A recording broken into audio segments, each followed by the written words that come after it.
कैसे हैं आप सभी? उम्मीद करता हूँ आप सभी अच्छे होंगे। जैसा कि आप सभी को बताया गया था इंट्रो वीडियो में कि मैं आप लोगों को मैथ पढ़ाऊंगा और मैथ इतना बेहतरीन तरीके से पढ़ेंगे हम लोग कि हर चैप्टर को आपको डीपली में जा करके उसको पढ़ना है ना। हर चीज को ऐसा नहीं कि आपको ऊपर ऊपर से जाकर के पढ़ लीजिए, यानी हर चीजों को आपको शुरू से लेकर के अंत तक का जो भी आप में फर्स्ट चैप्टर हो चाहे सेकंड चैप्टर चाहे जो चैप्टर हो, आपको हम बेसिक टू एडवांस पढ़ाएंगे। इसमें पहले मैं हर चैप्टर के फर्स्ट वीडियो में आपको पहले उस चैप्टर से रिलेटेड जो भी हमारे क्या कहते हैं बेसिक होते हैं उसको हम कंप्लीट करेंगे। तो आइए, आज हमारा फर्स्ट वीडियो है जिसमें हम लोग चर्चा करेंगे अपने सिलेबस के बारे में, क्योंकि और ये भी है कि आज अब से लेकर के हमारे पास, क्योंकि जुलाई का मंथ चल रहा है, अभी से लेकर के हमारे पास जो है टोटली 6 से 7 महीने का समय है। तो इन 6 से 7 महीनों में हमें ये टारगेट करके पढ़ना है कि 2026 में होने वाले बोर्ड एग्जाम को मुझे टारगेट करना है, उसमें जिसमें हमारे पास अभी से लेकर के यानी जो है 6 से 7 महीने का समय है, जिसमें ये 6 से 7 महीनों में हमें सिलेबस भी खत्म करना है, प्लस रिवीजन भी करना है और चैप्टर वाइज जो है प्रैक्टिस भी करनी है ना। मेरा पढ़ाने का एक मेन रूल ये रहेगा कि हर चैप्टर पढ़ाने के बाद मैं आप लोगों को उस चैप्टर से रिलेटेड जितने भी प्रीवियस ईयर क्वेश्चन आए हुए रहेंगे उनको मैं कम से कम एक चैप्टर से 60 से 70 क्वेश्चन या मिनिमम 50 तो रहेंगे ही रहेंगे। तो हर चैप्टर के अंत में जब अंत होगा तो आपको हम हमारे जो टेलीग्राम चैनल होंगे आपको इस वीडियो के लिंक में दे दिया जाएगा डिस्क्रिप्शन बॉक्स में, उसमें जाकर के आप टेलीग्राम चैनल को ज्वाइन कर लेना। वहां से आपको जो है हर चैप्टर के जैसे मान लो आज हमारा ये चैप्टर खत्म होता है, मान लो रियल नंबर या वास्तविक संख्या है, तो कल आपको उस चैप्टर से रिलेटेड जितने भी प्रीवियस में आए हुए क्वेश्चन रहेंगे उनका पीडीएफ आपको मिल जाएंगे। आप उनका प्रैक्टिस करना, लगाना नहीं लगेगा, उसको भी मैं पूरे उसको भी मैं नेक्स्ट वीडियो में आपको पूरे जितने भी क्वेश्चन रहेंगे एक तरफ से पीडीएफ पूरे को हम सॉल्व करवाएंगे। चलिए, तो आइए आज हम डिस्कस करेंगे, तो उसको भी मैं पूरा आपको तो वह पूरे वीडियो को भी मैं आपको सॉल्व करवाऊंगा। तो क्या आप सभी तैयार हैं इस साल हमारे साथ मैथ पढ़ने के लिए? चलिए आइए समझते हैं। क्योंकि हमारा थंबनेल भी आप लोग देखे होंगे, क्या है, स्टडी प्रहार 5 महीने में पार। तो हम मुश्किल से 4 या 5 महीने में आपका सिलेबस खत्म भी करवाएंगे, उसके बाद 1 महीने आपको रिवीजन करवाएंगे, प्लस 1 महीने प्रीवियस ईयर जितने भी क्वेश्चन आए होंगे उनको भी सॉल्व करवाया जाएगा। चलिए, तो इसमें हमारा जो फर्स्ट चैप्टर होता है वास्तविक संख्याएं। अब वास्तविक संख्याओं में जैसे जो हमारे पुराने एनसीईआरटी होते थे उनमें ये सब प्रश्नावलियां आती थी। जैसे ये जो हमारा पहला चैप्टर है वास्तविक संख्याएं, वास्तविक संख्याओं में क्या होता था, जो हमारे पुराने एनसीईआरटी होते थे उनमें ये सभी प्रश्नावलियां होती थी, जिनमें फर्स्ट प्रश्नावली हमारा है यूक्लिड विभाजन प्रमेय एवं एल्गोरिथम पूर्णांकों के विभाज्यता। और हमारा जो सेकंड प्रश्नावली होता था उसमें आभाज्य गुणनखंड यानी कि आभाज्य गुणनखंडों द्वारा एलसीएम और एचसीएफ निकालना सीखते हैं। थर्ड प्रश्नावली है हमारा किसी संख्या को अपरिमेय कैसे सिद्ध करते हैं। जैसे कि कोई भी हमारे पास मान लेते हैं क्या हो, √2 हो या √5 हो या √7 हो, तो ऐसे संख्याओं को हमें अपरिमेय कैसे सिद्ध करना होता है वो हम इस प्रश्नावली में है जो है पढ़ते हैं। बाकी प्रश्नावली 1.4 में आसान या शांत दशमलव प्रसार के बारे में सीखते हैं। जैसे कोई भिन्न दे दिया जाए, हमको कैसे पता करना हो कि हाँ ये भिन्न का दशमलव प्रसार जो होगा शांत होगा या फिर अशांत होगा, या कोई आसान दशमलव संख्याएं होती है उसको पिवट क्यूब के रूप में कैसे चेंज किया जाता है। तो ये सब चीजें जो है हम इस प्रश्नावली में पढ़ते थे। लेकिन जो अब हमारे नए एनसीईआरटी में आया हुआ है उसमें ये प्रश्नावली और ये प्रश्नावली कट गया है और इसको मुझे पढ़ना है। अब ये दो प्रश्नावलियां जो है ये हमारे जो है यूपी बोर्ड में हो गया, एमपी बोर्ड में हो गया और राजस्थान बोर्ड में जो है आते हैं। अब उसके बाद लेकिन यहाँ पर जो हमारा ये फर्स्ट प्रश्नावली है 1.1 और ये जो फोर्थ प्रश्नावली है 1.4, ये केवल और केवल क्या कहते हैं इसको बिहार बोर्ड में ही आता है, बिहार बोर्ड। ठीक है बच्चे, यानी प्रश्नावली 1.1 और 1.4 ये दो प्रश्नावलियां अभी भी बिहार में है, यानी बिहार में जो हमारे पुराने एनसीईआरटी चलते थे वही अभी भी चल रहे हैं। यानी बिहार में कोई भी प्रश्नावली कटी नहीं है। अब आते हैं नेक्स्ट चैप्टर पे। नेक्स्ट हमारा क्या है, बहुपद। बहुपद में क्या है, जैसे हमारा जो फर्स्ट प्रश्नावली है, बहुपद के शून्यांकों का ज्यामितीय अर्थ, ये तो अभी भी हमारे में है। दूसरा है, किसी बहुपद के शून्यकों तथा गुणांकों में क्या संबंध है, ये भी अभी हम लोग के नए एनसीईआरटी में है। और बहुपद के लिए विभाजन एल्गोरिथम ये कट गया है, लेकिन हाँ ये ध्यान रखना, जिसको मैं कट लगा रहा हूँ वो बिहार में है, और जिस पर आपको ध्यान रखना जो टिक लगा रहा हूँ यानी सही का, वो अभी हमारे यूपी, एमपी, राजस्थान, इन सभी बोर्ड में ये सब प्रश्नावली है, ये कट गई है। ठीक है बच्चे। अब आते हैं हम नेक्स्ट तीसरा जो हमारा चैप्टर है, दो चर वाले रैखिक समीकरण। इसमें पहला जो है ग्राफीय विधि, दूसरा प्रश्नावली हमारे पास है प्रतिस्थापन विधि, तीसरा प्रश्नावली है इसमें हम लोग सीखते हैं विलोपन विधि, और चौथा जो है ये वज्र गुणन खंड विधि होता है। और जो हमारे पास पांचवा है, ये दो चर वाले रैखिक समीकरण युग्मों में बदले जा सकने वाले समीकरण। तो इसमें क्या है, यानी ये प्रश्नावली और ये प्रश्नावली, ये दोनों हमारे सिलेबस से जो है कट गए हैं। ठीक है ना। तो आते हैं फिर चौथे चैप्टर पर। चौथा चैप्टर क्या हमारे पास, द्विघात समीकरण।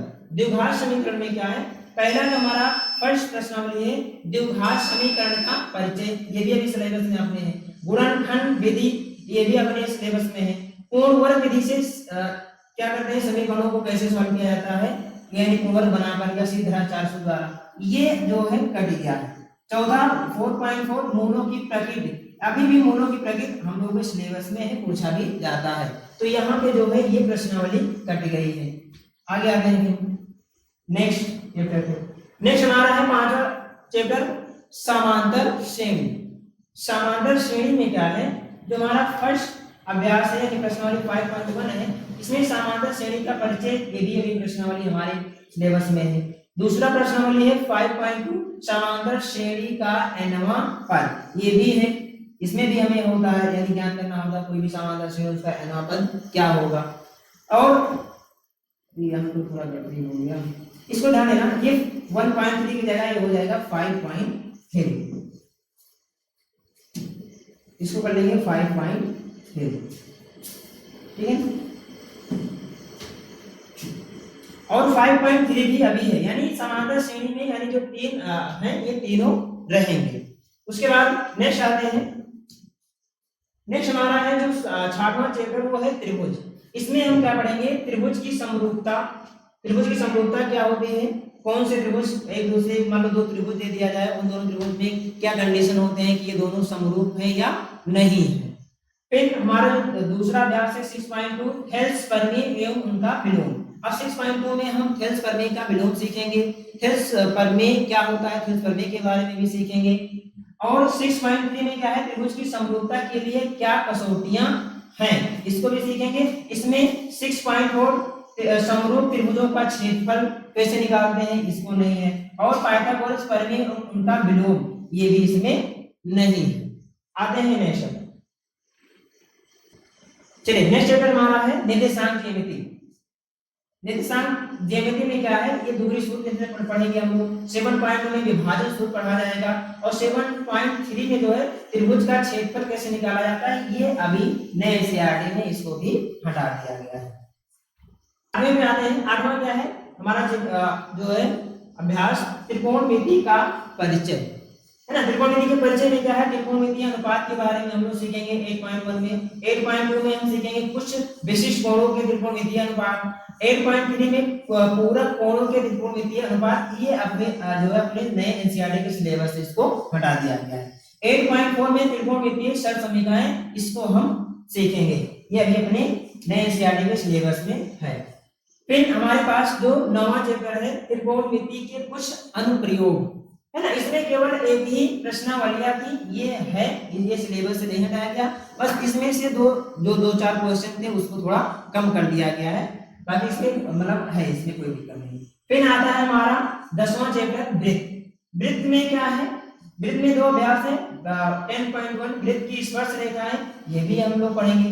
वृत्त की बाह्य बिंदु से खींची गई स्पर्श रेखाओं की संख्याएं, संख्या क्या है इसको भी हम सीखेंगे, मतलब संख्याओं के बारे में, लंबाइयों के बारे में मतलब इसमें जानेंगे।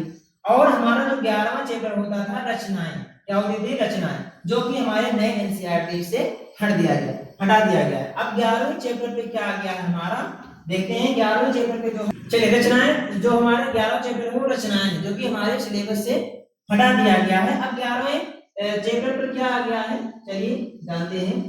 चलिए 11वें पर क्या है, वृत्तों से संबंधित क्षेत्रफल, यानी जो रचनाएं थे, रचनाओं के चैप्टर की जगह अब क्या आ गया है, वृत्तों से संबंधित क्षेत्रफल। यानी जो 11 चैप्टर हमारा वृत्तों से संबंधित क्षेत्रफल, ये पुराने एनसीईआरटी में 12वें चैप्टर पर है, ठीक है ना। लेकिन अब ये हमारा रचनाएं हटाकर उसकी जगह क्या कर दिया गया है, वृत्तों से संबंधित क्षेत्रफल, जिसमें हम 11.1 में सीखेंगे वृत्त का परिमाप और क्षेत्रफल।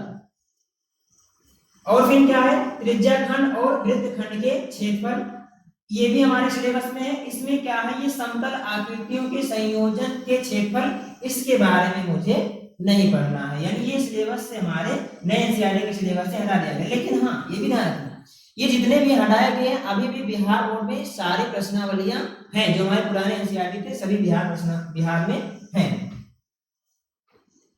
आगे 12वां चैप्टर हमारा क्या है, पृष्ठीय क्षेत्रफल और आयतन। पृष्ठीय क्षेत्रफल आयतन में क्या है, ठोसों के संयोजन का पृष्ठीय क्षेत्रफल, यानी 12.1 ये मुझे पढ़ना रहेगा। फिर 12.2 में क्या है, ठोसों के संयोजन का आयतन, ये भी मुझे पढ़ना है। 12.3 में क्या है, एक ठोस का एक आकार से दूसरे आकार में रूपांतरण, ये हमारे सिलेबस से हटा दिया गया है।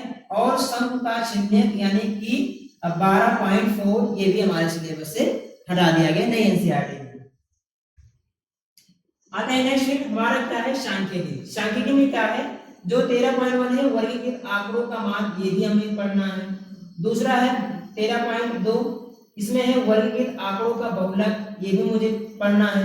फिर जो है तीसरा अभ्यास है 13.3 वर्गीकृत आंकड़ों का मान, इस अभ्यास में हम पढ़ेंगे, ये भी अपने सिलेबस में है। और 13.4 अभ्यास में जो है संचयी बारंबारता बंटन का आलेखीय निरूपण, इसको हटा दिया गया हमारे एनसीईआरटी से। अब आते हैं नेक्स्ट, हमारा जो चैप्टर है वो क्या है, प्रायिकता, यानी 14 जो चैप्टर है अंतिम चैप्टर प्रायिकता। प्रायिकता में से कोई भी कट आउट नहीं किया गया है, तो इसलिए आप ध्यान देना, उसको भी मुझे पूरा पढ़ना है। अब हमें ये ध्यान देना है कि किस तरह जो है हमें इस साल पूरे साल पढ़ाई करनी है, यानी किस प्रकार से आपने अभी तक सीखा कि किस चैप्टर से कितना मुझे पढ़ना है, कितना नहीं पढ़ना है। आइए हम लोग ये भी जाने कि जो है कितने मार्क्स किस चैप्टर से आएंगे। नेक्स्ट हम आते हैं, देखिए इसमें हमारा ये इकाई दिया गया है और इकाई के नाम दिए गए, जैसे संख्या पद्धत। अब संख्या पद्धत से जो है, एक मिनट,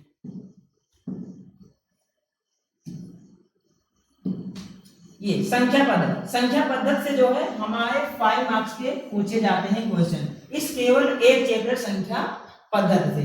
और हमारा जो दूसरा पोर्शन होता है, इसको बीजगणित पोर्शन में रखा गया है, इसमें से हमें 18 अंक पूछे जाते हैं, जिसमें आपके 4 चैप्टर हो जाएंगे। फर्स्ट चैप्टर होता है बहुपद, सेकंड चैप्टर हमारा होता है दो चर वाले रैखिक समीकरण, और थर्ड चैप्टर हमारा होता है द्विघात समीकरण, और जो चौथा चैप्टर होता है, यानी जो 5वां चैप्टर होता है समांतर श्रेणी।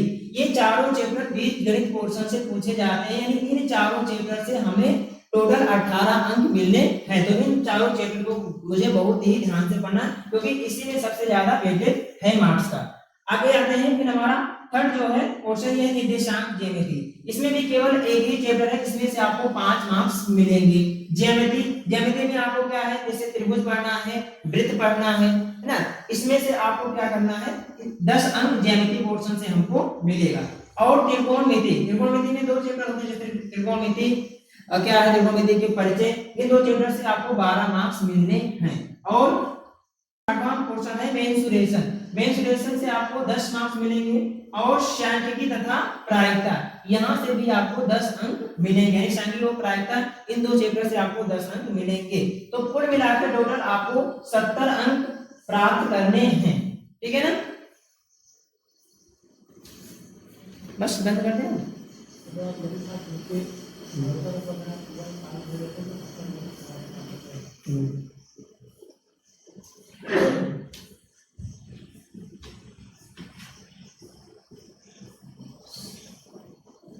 टोटल योग 70 है।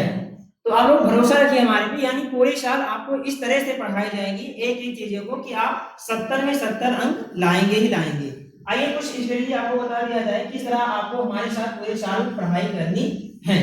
तो ऐसा है, आपको हर पर डे एक वीडियो आपको मैथ से मिलेंगे, जिनमें से आपको किसी भी दिन आपको वीडियो को मिस करना नहीं है, क्योंकि क्योंकि समय वैसे भी कम हमारे पास बचा है। अगर इसमें भी आपका बैकलॉग हो जाएगा तो फिर भाई दिक्कत हो जाएगी। तो इसलिए आपको पर डे हर वीडियो को देखना है, और हर वीडियो को देखने के बाद आपको उन सवालों को खुद से भी 2 से 3 बार लगाने का प्रयास कीजिए, ठीक है ना। बाकी हर चैप्टर के एंड में आपको ऐसा महसूस होगा कि हाँ भाई कितना बढ़िया, हर एक पॉइंट टू पॉइंट आपका क्लियर हो जाएगा, हर सवाल आप भी कहोगे वाह भाई कितना बढ़िया से।